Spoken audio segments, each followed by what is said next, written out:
Tinambangan ang grupo ni Nunungan Lanao del Norte Mayor Abdul Malik Manamparan.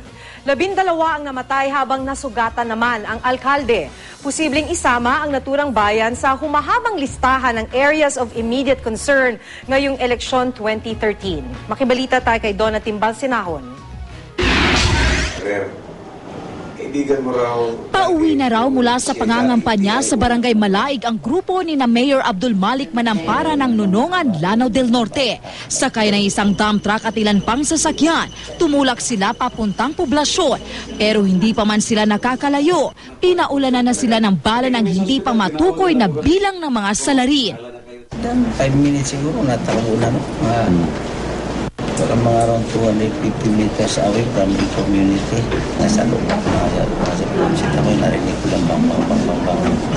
Sa huling tala, 12 na ang namatay sa pamamaril. Hindi naman bababa sa 10 ang nasugatan, kabilang ang alkalde na nagpapagaling ngayon sa ospital. Pero alam ko, yun para sa mga kalalakihan lang. Ito, bahay at bata. Mga babae at mga bata sila yung mga nasugatan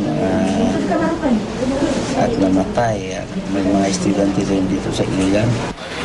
Ikinasa na ng mga otoridad ang follow-up operations kasunod na nangyari. Dinagdagan na rin ang puwersa ng sundalo at pulis sa lugar. Meron kami pinadalang troop augmentation dun sa kampanya na yun, together with the police from the provincial office.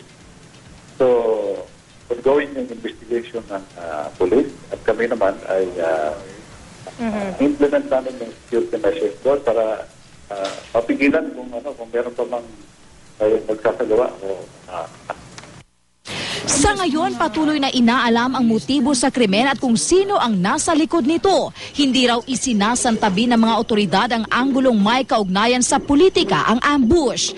Tumatakbo bilang vice-alkalde ng Nunungan si Mayor Manamparan. Ang kanya namang anak na si Abdul Malik Manamparan Jr. kumakandidato para sa pagkaalkalde ng bayan. Kailangan natin, pagtulungan natin alamin ang katotohanan kung ano nangyari.